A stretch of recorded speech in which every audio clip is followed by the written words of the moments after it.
Olá, bem-vindos ao Questão de Ordem. O meu entrevistado é o deputado estadual Diego Castro, um jovem deputado aqui no Parlamento Baiano, que é um conservador. Deputado, bem-vindo ao nosso programa, é um prazer tê-lo aqui.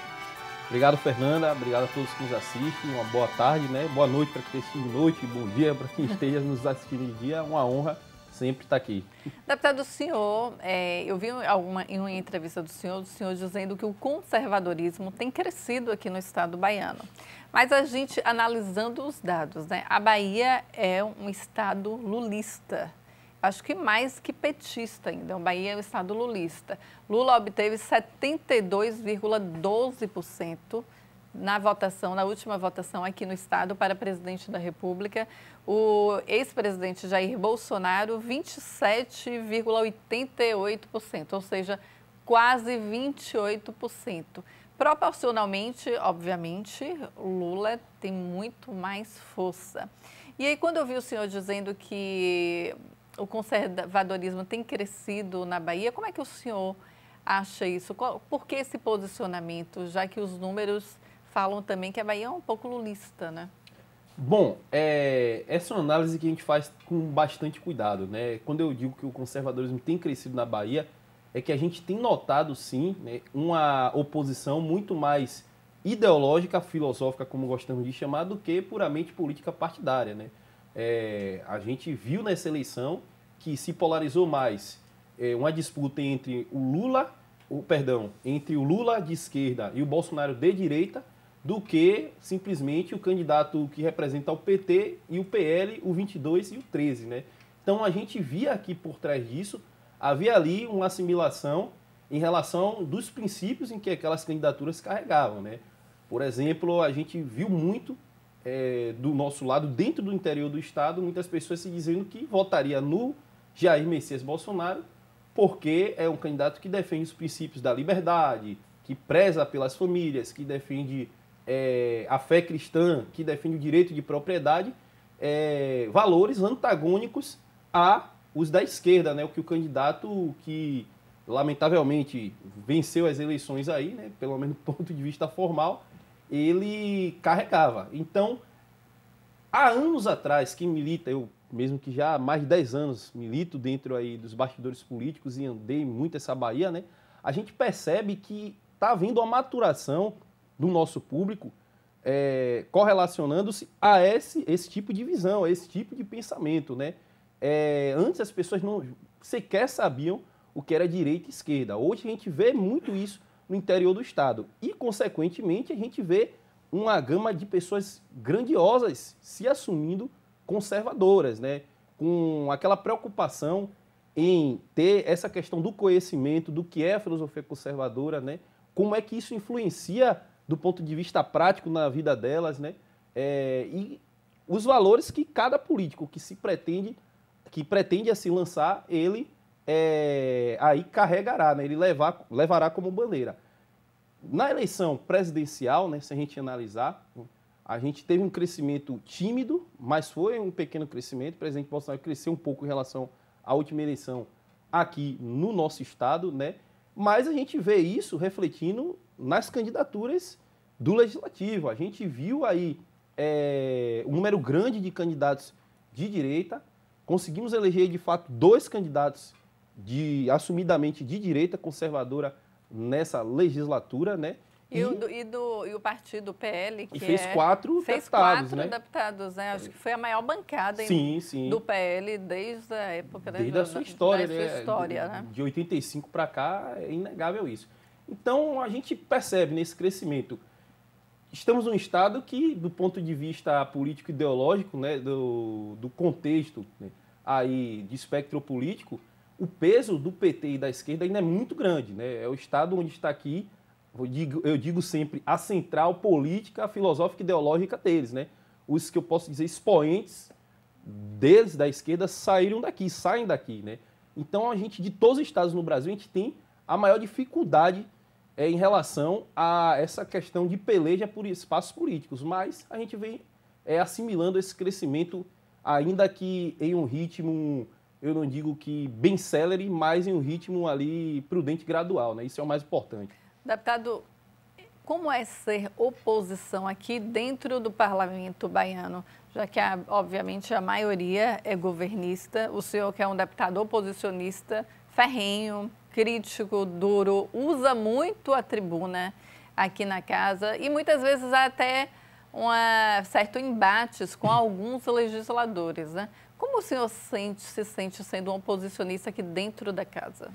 Bom, é uma tarefa muito difícil, né? Porque, primeiro, a gente não faz tão somente uma oposição político-partidária, mas uma oposição ideológico-filosófica, né? Muitas vezes a gente vê que possa ter até figuras de oposição, mas que não se atém muito a essa questão dos princípios, né? Do programa político-ideológico. E aí você tem uma dupla tarefa difícil, né? Por estar em um estado que numericamente, politicamente falando, partidariamente falando, a gente está em número reduzido e nem se fala do ponto de vista de princípios e bandeiras, né? A gente está ali no número infimamente também reduzido. É uma tarefa difícil, mas eu tenho esse cuidado de sempre passar para o nosso público. A gente não está aqui para fazer o papel de salvador da pátria, né? Somos seres humanos imperfeitos, temos nossas limitações. Mas a tarefa nesse momento, que eu já considero uma grande vitória, é de fazer o papel de contenção de danos, né? A gente possa ter um parlamento de 63 deputados, se a gente tiver um ou dois ali declaradamente conservadores, declaradamente de direita, a gente já está impedindo que 2 cadeiras sejam ocupadas e a sua totalidade seja dos nossos adversários, né? E todo trabalho de luta, de sucesso, de vitória, começa com pequenos passos. A gente tem 2 hoje, se Deus quiser, na próxima, conservadores declaradamente, a gente vai ter o dobro e assim sucessivamente, né? Então, esse trabalho é um trabalho importante, que é um trabalho de contraponto, né? A gente tem mostrado, esse primeiro ano ficou muito claro isso, que a gente tem mostrado uma outra forma de se fazer oposição, de se contrapor dentro desse parlamento, não tão somente pela bandeira partidária, mas um debate muito mais adstrito ali a questões de valores, né? De princípios que a gente não estava acostumado a ver aqui no nosso estado, né? Deputado, o senhor é um jovem legislador, entrou aqui no parlamento com 30 anos, hoje tem 31 anos, né? Já fez mais um aninho de idade. O senhor tinha essa expectativa de entrar no parlamento tão jovem, deputado? Como foi essa militância política do senhor? O senhor que veio do Grêmio Estudantil, militou também no União Brasil, né, antes de ingressar no PL. Porque muitos legisladores, alguns legisladores e outros políticos, eles saem candidato para ajudar a legenda. Isso. Quando o senhor foi candidato, o senhor saiu candidato, havia essa intenção de ajudar a legenda, o senhor tinha certeza que ingressaria aqui no Parlamento Baiano e seria um dos 63 legisladores? Bom, desde o início da minha trajetória, né, como foi bem ressaltado, eu comecei lá militando em juventude partidária, né? Era o partido mais à direita que eu encontrei naquele momento, no ano de 2010 ali, 2011, que era o antigo Democratas, hoje atual União Brasil, né? E eu tive um planejamento de vida, né? Que, graças a Deus, se coincidiu, né, com aquilo que eu planejei, que na minha primeira eleição, a pleitear, né, uma cadeira para o legislativo estadual, eu entraria para ganhar, não entraria para ser mais um, para bater coro, né, para fazer ali escada para ninguém. Eu sempre tive esse planejamento. Graças a Deus, né, tudo deu certo. Eu acredito muito em um princípio bíblico que diz que a gente, sendo firme no propósito, a luz, Cristo fará brilhar a luz dos nossos caminhos, né, quando a gente anda ali na justiça e na retidão. E foi mais ou menos isso aí, né? Mais ou menos não, foi tudo isso aí, né? A gente fez um trabalho muito planejado, né? um trabalho ali muito prudente, não foi de agora, isso não se construiu da noite para o dia, né? Foi um trabalho de anos, não só com trabalho de juventude partidária, mas com trabalho de movimento de base. A gente fundou o maior movimento hoje do Norte e Nordeste de direita, que é o Bahia Direita, né? Através desse movimento a gente conseguiu fazer representações no interior da Bahia, então naquele momento eu tenho um pouco mais de 250 bases e ao final da campanha a gente terminar com 370, né? E ali cada uma daquelas vozes, daquelas pernas nos municípios, levaram a nossa bandeira e a gente ganhou a eleição, sendo as eleições mais baratas aí, né, da história do nosso estado, porque foi a eleição em que a gente foi com a cara, com a coragem, levando propostas, levando bandeiras, levando princípios, né, e ali levando, de fato, um programa de legislatura, né, não apenas a vontade de alguém que quer ser um deputado estadual, de alguém que quer ser político e ocupar uma cadeira. E, graças a Deus, deu muito certo e a gente está aqui hoje fazendo esse trabalho, esse papel, né? Deputado, o senhor faz parte da Comissão de Direitos Humanos e Segurança Pública aqui no Parlamento Baiano. O senhor, como legislador, obviamente, fiscaliza o Executivo e também faz projetos de lei. Qual a avaliação do senhor a respeito da segurança pública do Estado e também do governo Jerônimo?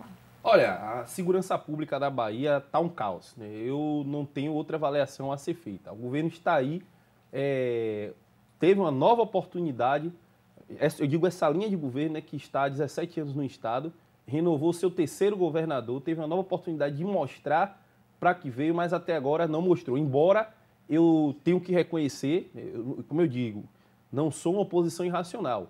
Conheci e tive a oportunidade de conhecer os projetos dessa equipe nova da Secretaria de Segurança Pública, né? Não tem uma equipe ruim, tem quadros belíssimos, qualificados, tem um secretário que eu vejo que tem realmente vontade de trabalhar. Agora, estão ali adstritos ao que eu chamo de índole de governo. Se o governo realmente quer combater o avanço da violência do Estado da Bahia e dar as autonomias necessárias para que isso seja feito, né? A gente tem aí o Estado que ainda é campeão de violência no Brasil. A gente tem o Estado em que, lamentavelmente, está tomado por organizações criminosas, em que a força estatal em relação a essas organizações aí se vê diminuída, né?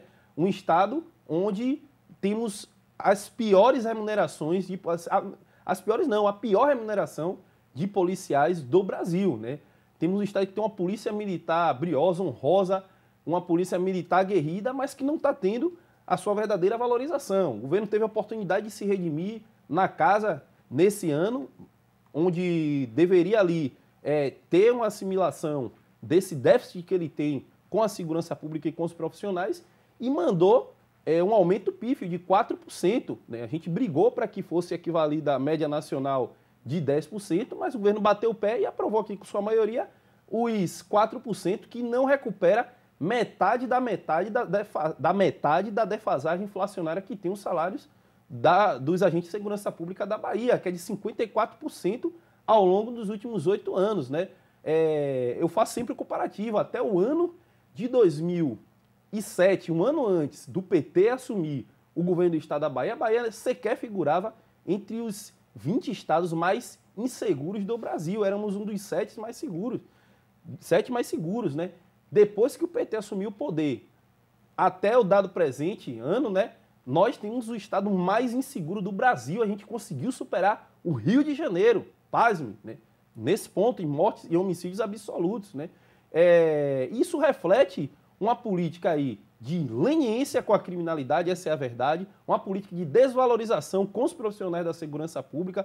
Não há como se falar em sucesso em nenhuma área, em nenhum setor político, se você não tratar primeiramente o material humano bem, e tratando o material humano bem, começa com a questão salarial, que é a parte que cuida ali da natureza, o salário tem a natureza alimentar, que é uma das partes mais sensíveis de todo ser humano ali, que trabalha, logicamente, né?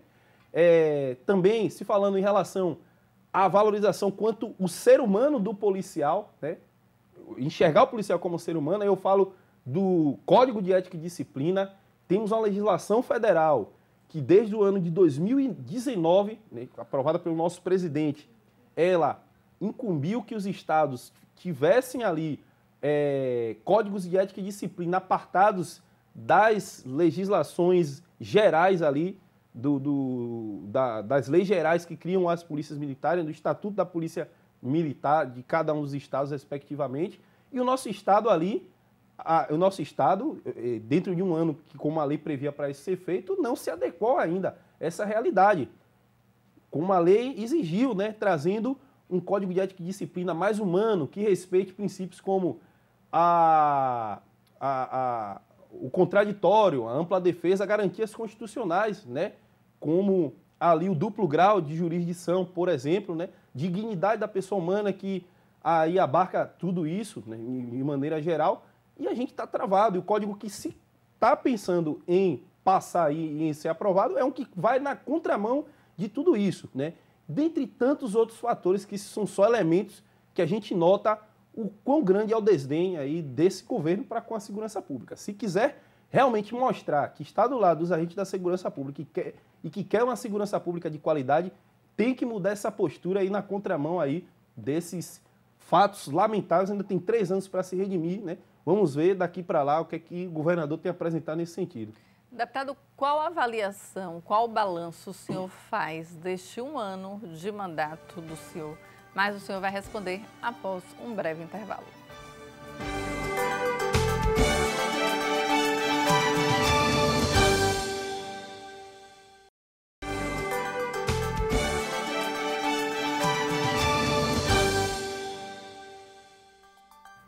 Voltamos com o deputado estadual Diego Castro. Deputado, qual balanço o senhor faz do trabalho do senhor aqui no Parlamento Baiano?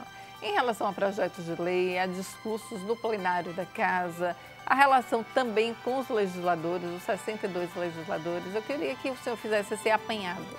Bom, a gente faz um balanço muito positivo, né, desse primeiro ano de mandato, né? A gente tem uma produção legislativa significativa, né, melhor dizendo, e isso reflete na nossa vontade, né, no nosso ímpeto de realmente fazer a diferença, né? Não está simplesmente aqui esquentando uma cadeira, que foi a minha maior preocupação, né? Temos aí quase 70 proposições nesse primeiro ano, né?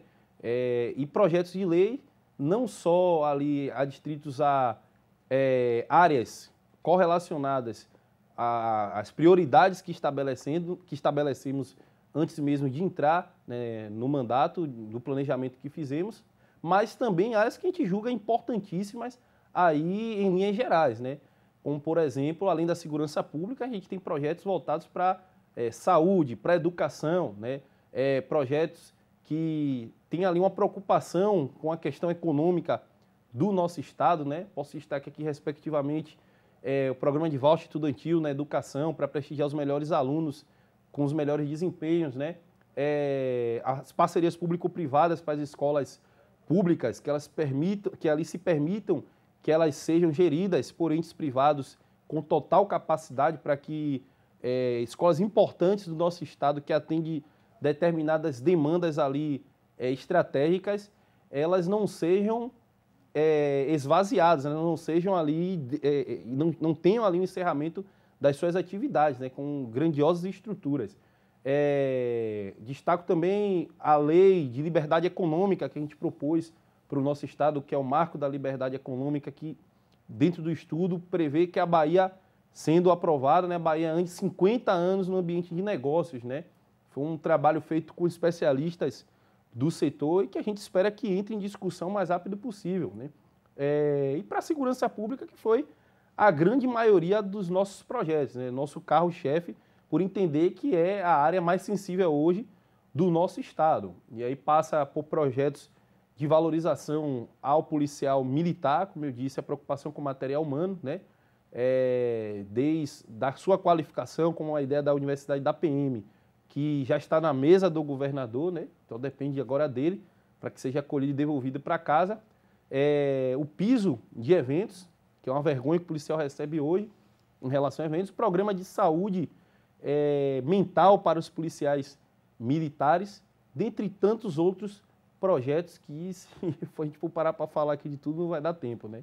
O senhor acredita que se vota mais projeto do Executivo do que do próprio Legislativo? Eu sempre faço esse questionamento para todos os legisladores, os mais antigos acreditam nisso. Eu gostaria de saber do senhor, que tem apenas 1 ano aqui no Parlamento, se o senhor também acredita nisso. Olha, sem dúvidas, né? Por mais que ainda que a gente veja o projeto de um ou de outro deputado da base, mas ali está refletindo o sentimento do Executivo, né? Que não é segredo nenhum, ele vota de acordo com a conveniência das propostas que interessam a ele. Tendo a maioria, eles têm número suficiente para fazer, digamos assim, no bom sentido, o jogo do jeito que querem, né?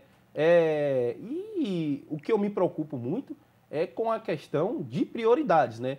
Eu vejo que as prioridades desse governo, refletido aí nos projetos votados pela sua base, não são projetos que vão ali de encontro com as necessidades atuais da população. Para a gente analisar, votou-se aqui esse ano diversos empréstimos. O que a Bahia menos precisa nesse momento é de endividamento da máquina pública, que já está inchadíssima.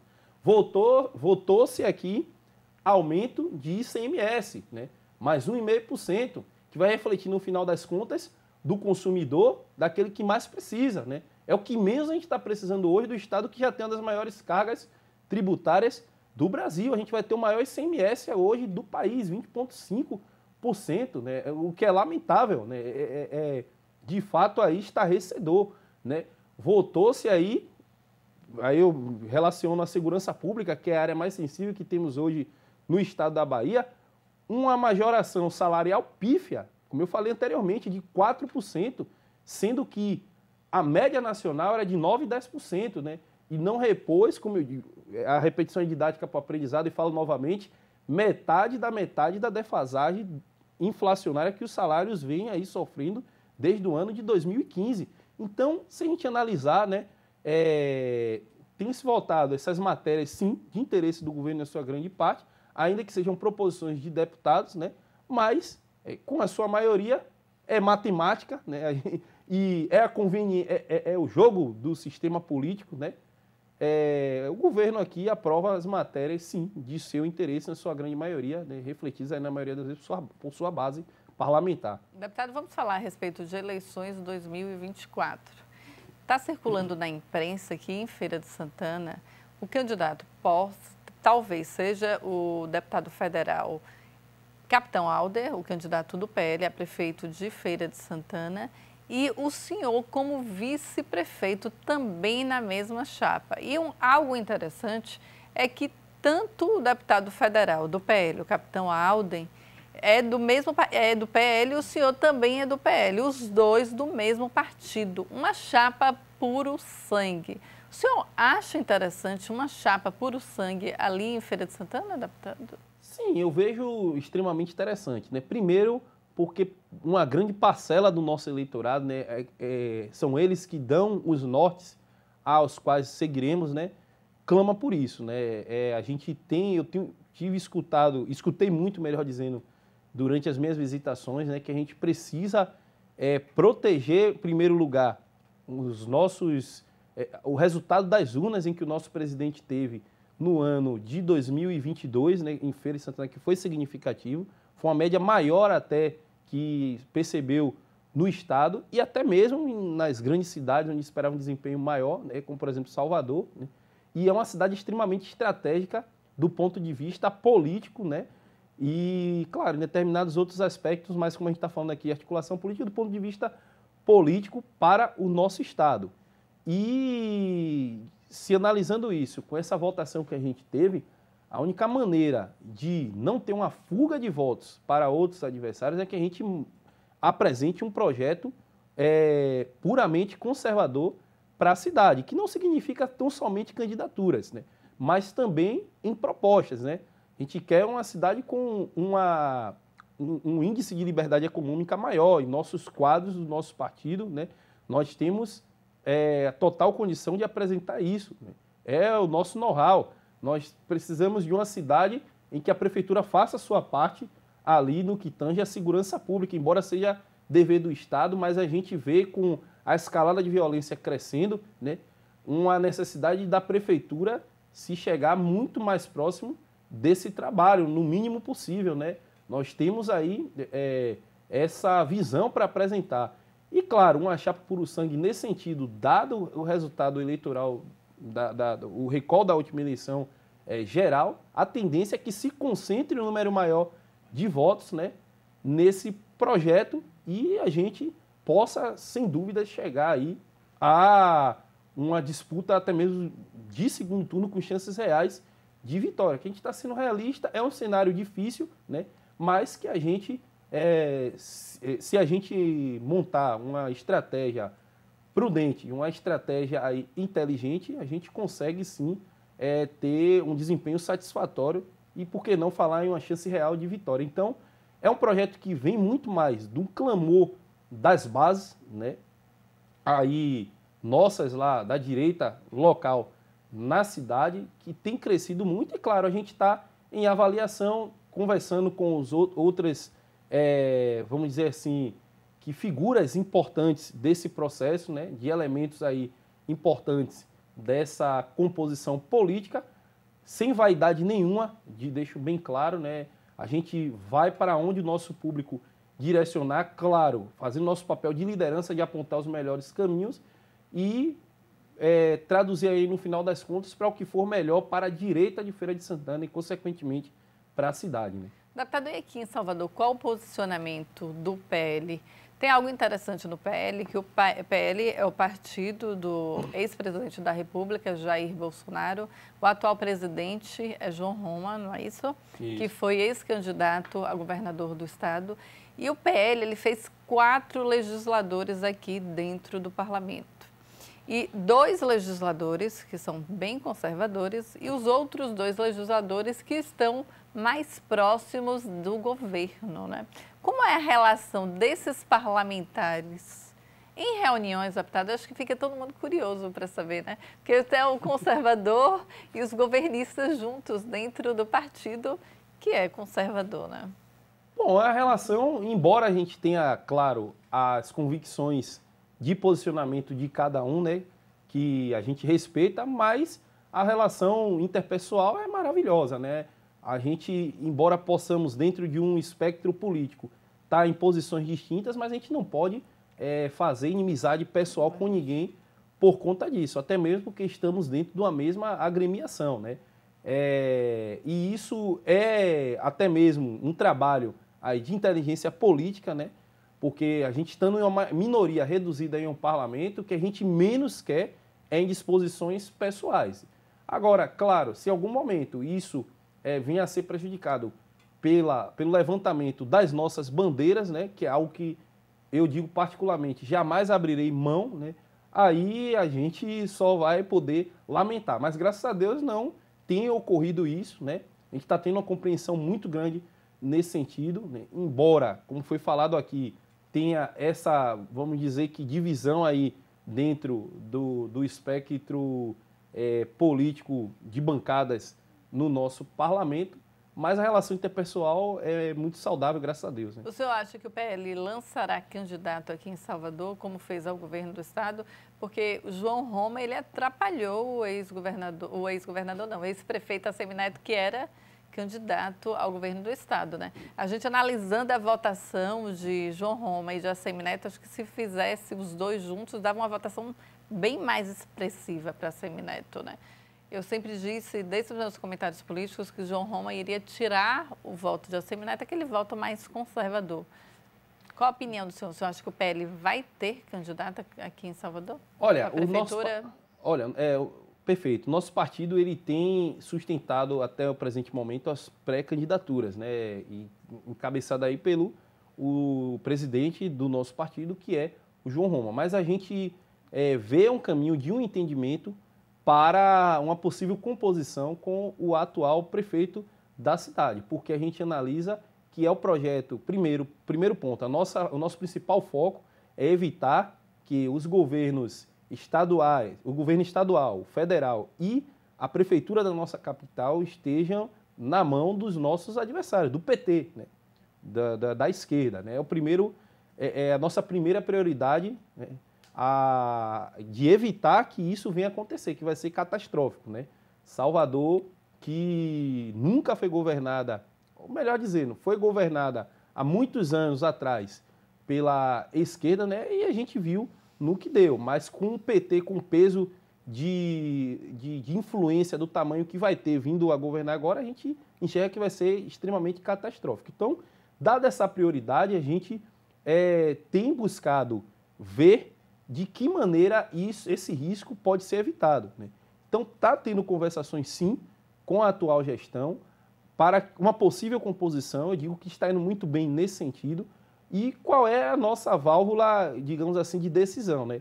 É a maneira com que a gestão, o atual prefeito, vai se comprometer, não digo tão somente do ponto de vista de palavras, mas de ações práticas dentro da sua gestão, né, com essas bandeiras e princípios que nós não abrimos mão de jeito nenhum, né? Como eu falei aqui, a defesa das liberdades, principalmente liberdade econômica, algo que nossa capital, né, precisa avançar muito, né? A questão da valorização de instituições importantes, como a igreja, a família, né, que é a principal agente socializadora da nossa sociedade, não sendo redundante aqui, né, do direito de propriedade. Então, são questões que, inclusive, pesaram para que, na eleição de 2018, de 22, melhor dizendo, houvesse aí vamos dizer que um agregamento de forças para sair de um projeto único com o então candidato a governo, ACM Neto, né? A gente viu o candidato dando declarações que desagradavam muito e na contramão do que o nosso público O senhor acredita no projeto único de Bruno Reis junto com o PL? Sim, se continuar, a gente acredita que se essas pautas forem assimiladas e forem abraçadas e colocadas em práticas no dia a dia, a gente não tem vaidade nenhuma em agregar forças para derrotar o nosso maior adversário, que é o PT, que é a prioridade desse momento. Não permitir que um projeto do PT, da esquerda, chegue à Prefeitura de Salvador, né? E a gente eu costumo dizer sempre, Bruno Reis possa ser o candidato que não se aproxime diretamente daquilo que a gente pensa, né? Em tudo, mas é o que menos se distancia. E para derrotar um adversário aí, que será catastrófico, como eu disse, vindo do PT para assumir a nossa capital, não sei qual é a decisão final ainda do PT em relação a isso, né? Mas vindo o candidato do PT, a gente tem essa primeira necessidade de apoiar um projeto que menos se distancie do nosso, para que, de alguma forma, a gente possa lá dar nossas contribuições ali na capital, sabendo que a nossa força ainda não é tamanha ao ponto, a gente tem que ser aí realista, né? E sem vaidades, tem que pensar primeiro no nosso povo, tamanho ao ponto de um projeto único exclusivo vencer a prefeitura de uma capital, mas que o nosso apoio e o nosso posicionamento decide como decidiu a do governo do estado, isso é inevitável e a gente, com certeza, se for necessário, que caminha-se para isso, vai buscar o projeto que menos se distancie do nosso para somar forças e impedir que a esquerda, o PT, assuma a Prefeitura de Salvador. Né? Deputado, eu quero agradecer a presença do senhor aqui na TV, falar que é um enorme prazer entrevistá-lo em pleno recesso parlamentar. Acho que é um privilégio muito bom. A gente quer te agradecer por ter vindo até aqui, para tudo que está fazendo. A gente sabe que mesmo no recesso parlamentar os legisladores visitam as bases, continuam trabalhando. Então, muito obrigada, deputado. Obrigado, Fernanda. Obrigado, TV Alba, mais uma vez pelo convite, né? Estamos aqui sempre à disposição. Parabenizar vocês pelo trabalho belíssimo que vocês fazem aqui na casa. Obrigada, deputado. A gente fica por aqui. Até o próximo programa.